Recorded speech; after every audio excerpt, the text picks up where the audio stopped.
ఈరోజు పవన్ కళ్యాణ్ గారు మొన్న జరిగినటువంటి పెహల్గామ్ అటాక్లో టెర్రరిస్టుల అటాక్లో జరిగిపోయినటువంటి చనిపోయినటువంటి చాలామంది ఇక్కడ ఉన్నటువంటి ఇండియన్స్ అందరికీ కూడా ఆయన నివాళులు అర్పిస్తూ కొన్ని బలమైనటువంటి వ్యాఖ్యలు చేశారు.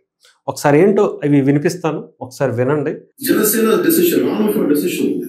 Kashmir is an integral part of India that cannot be denied. అది మీరు చాలా బలంగా మీరు మాట్లాడాలి. Kashmir is an integral part of India. It will be an integral part of India forever. ఎందుకంటే ఎందుకు మాట్లాడుతున్నానంటే కశ్మీర్ పేరు కశ్యప మహర్షి మీద వచ్చింది. అమర్నాథ్ టెంపుల్ కానీ, ఇక్కడి నుంచి కేరళ నుంచి కశ్మీర్కి శంకరాచార్య మఠం కానీ, తర్వాత మతాలు మారుండొచ్చారు ప్రజలు. కానీ అందుకని మీరు దీన్ని చాలా బలంగా నమ్మాలి. ఒక చిన్న గొడవ జరిగినప్పుడు మనకెందుకని అనుకోకండి. అందుకని దిస్ ఇస్ జనసేన స్టాండ్. ఇది నేను బలంగా నమ్ముతాను, బలంగా ఆచరిస్తాను. రైట్. ఇది అంటే పవన్ కళ్యాణ్ గారు, నేను ఇందాక కూడా చెప్పాను, పవన్ కళ్యాణ్ గారు లాగా ఒక స్టాండ్ని దేశం కోసం తీసుకునేటువంటి పార్టీ ఈ రోజుల్లో ఒక నాయకుడు, ఏ రాజకీయ నాయకుడు కూడా లేడు. ఓసరవెల్లిలాగా ఒకరోజు ఆ మాట, ఒకరోజు ఈ మాట, ఇంకో రోజు ఇంకో మాట. అంటే పవన్ కళ్యాణ్ గారు డే 1 నుంచి దేశం కోసం, దేశ ప్రజల కోసం ఎంతవరకు వెళ్తారు, ఎంతవరకు అయినా సరే పోరాటం చేస్తారు. ముఖ్యంగా వాళ్ళ అభ్యున్నత కోసం ఎలాంటి ఇబ్బంది అయినా సరే ఆయన పడి ప్రజల్ని గెలిపించడం కోసం ఎన్నో అవమానాలు పడ్డారు, ఎన్నో చిత్కారాలు తిన్నారు. అయినా కూడా ప్రజల కోసం మాత్రమే ఆలోచించగలిగేటువంటి వ్యక్తి పవన్ కళ్యాణ్ గారు. ఇప్పుడు ఆయన మాట్లాడింది కాశ్మీర్ మనది కాదు అని చెప్పేటువంటి మొరిగే కొన్ని కుక్కలకు ఆయన చెప్పుతో సమాధానం ఇవ్వండి. ఇది మన భారతదేశం, కాశ్మీర్ మనదే, అవసరమైతే మనం పడేసిన పాకిస్తాన్ కూడా మనదే. ఇది చెప్పాలి నిజంగా చాలామంది. ఈవెన్ పవన్ కళ్యాణ్ గారు చెప్పలేకపోయారు, కానీ పాకిస్తాన్ని ఇచ్చింది కూడా మనమే. అవసరమైతే పీఓకేని కాదు, పాకిస్తాన్ను కూడా తీసుకుపోతాం. మీరు గట్టిగా పిచ్చి ఎక్స్ట్రాలు చేస్తే అవసరమైతే పాకిస్తాన్ కూడా తీసుకొచ్చేటువంటి దమ్ము, సత్తా మన దగ్గర ఉంది. ఇచ్చిన దాన్నే కాపాడుకోలేనటువంటి పాకిస్తానీ కుక్కలకు, వాళ్ళ గవర్నమెంట్లకు ఇప్పటికే అక్కడ ఉన్నటువంటి వేర్పాటువాద వాళ్ళ దేశంలోనే ఇంకొక దేశం కావాలి, మేము పాకిస్తాన్తో కలిసి ఉండలేమని కొన్ని రాష్ట్రాలు, పాకిస్తాన్లో ఉన్నటువంటి రాష్ట్రాలు ఏకమయ్యి పాకిస్తాన్ ప్రభుత్వం మీద తిరుగుబాటు చేస్తుంది. ఎందుకంటే మీరు ఇక్కడ ఉగ్రవాదాన్ని పెంచి పోషిస్తున్నారు. ప్రపంచంలో ఏ మూల ఏ ఉగ్రదాడి జరిగినా పాకిస్తాన్ నుంచే వెళుతున్నారు.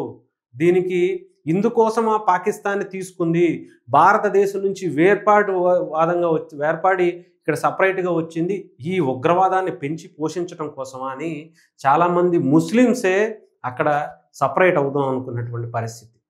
వాళ్ళే సిగ్గుతో తలదించుకుంటున్నటువంటి ఎంతోమంది ముస్లింలు అక్కడ ఇదేంటి అసలు మనకి ఇక్కడ ఒక ఉద్యోగం రాదు, ఒకటి ఇంకోటి లేదు, ఇక్కడ ఉన్నటువంటి టూరిస్టులు లేరు, ఇక్కడకు రావాలన్న ఆలోచన రావాలన్నా పాకిస్తాన్ అనే పేరు చెబితేనే ఇది ఒక టెర్రరిస్ట్ కంట్రీగా ముద్రపడిపోయింది ప్రపంచానికి.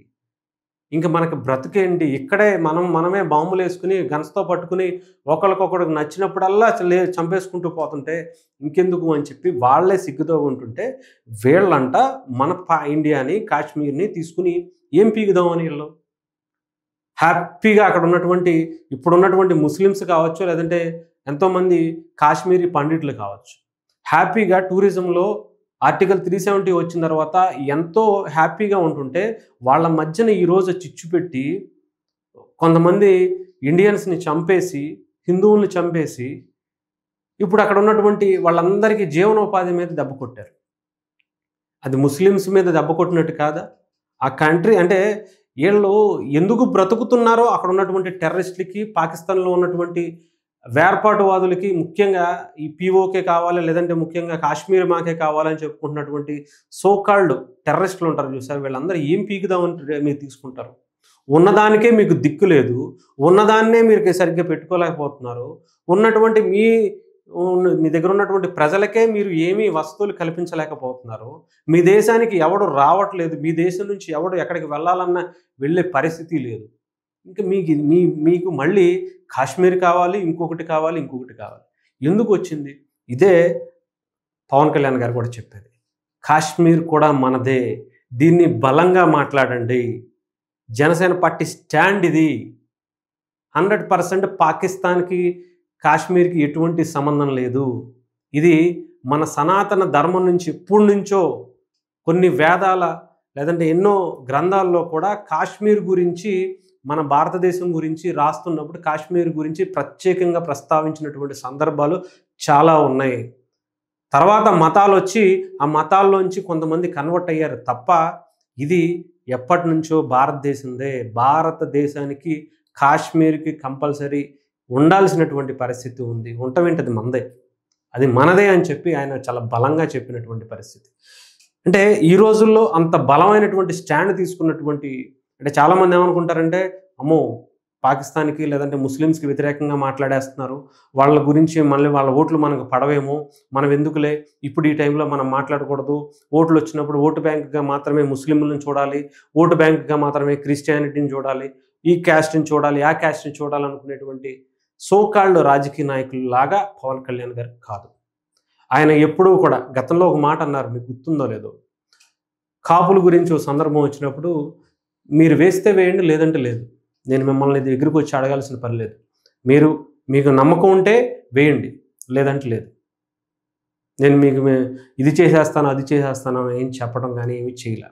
ఎందుకంటే ఆయనకు కావాల్సింది మిమ్మల్ని మెప్పించడం కాదు, అందరినీ మెప్పించాలి, అందరూ బాగుండాలి, అందరూ కూడా వృద్ధిలోకి రావాలి అనే ఆలోచనతోనే ఆయన జనసేన పార్టీని పెట్టి ఎన్నో ఇబ్బందులు ఎదుర్కొని ఆయన స్థాపించుకొచ్చింది.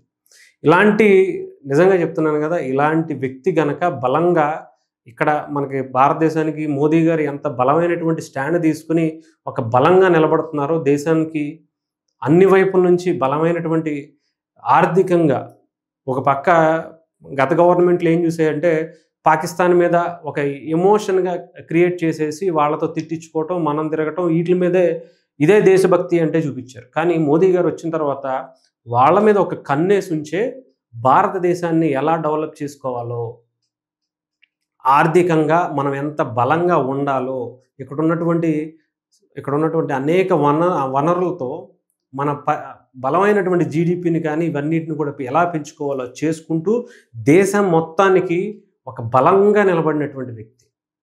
ఆ తర్వాత ఆటోమేటిక్గా పాకిస్తాన్ అనేది ఏమి ఉండదు. పాకిస్తాన్ని మనం పట్టించుకోవడం మానేస్తే పాకిస్తాన్ నాశనం అయిపోయింది. అందుకే ఇప్పుడు ఏదో మేము ఉన్నాం అని చెప్పి ఉనికి చెప్పుకోవాలి, మేము ఉన్నాం మమ్మల్ని కూడా గుర్తించండి రా బాబు, మమ్మల్ని పట్టించుకోవట్లేదు, 10 ఏళ్ళు అయిపోయింది, మా గురించి పట్టించుకునే నాదుడు లేడు, మేము కూడా ఉన్నాం టెర్రరిస్టులు అని చెప్పుకోవడం కోసం ఒక దొంగ ఆర్మీ మిలిటరీకి సంబంధించినటువంటి డ్రెస్సులు వేసుకుని కొంతమంది ఇండియాలో ఉన్నటువంటి కొంతమంది సపోర్టర్స్ తీసుకుని వాళ్ళు ఇక్కడికి వచ్చి చేసినటువంటి అరాచకం తప్ప వాళ్ళకి ధైర్యంగా మేము అని చెప్పి ఆర్మీతో పోట్లాడే దమ్ము ధైర్యం లేదు. అందుకని ఇలా దొంగదారుల్లో రావాల్సింది తప్ప ధైర్యంగా వచ్చి కొట్లాడేటువంటి సత్తా లేనటువంటి పాకిస్తాన్ గురించి మనం భయపడాల్సిందే లేదని చాలామంది నాయకుల్లో బలంగా నిలబడి ఒక పార్టీగా, ఒక వ్యక్తిగా ఆయన పార్టీకి దిశానిర్దేశం చేసినటువంటి వ్యక్తి.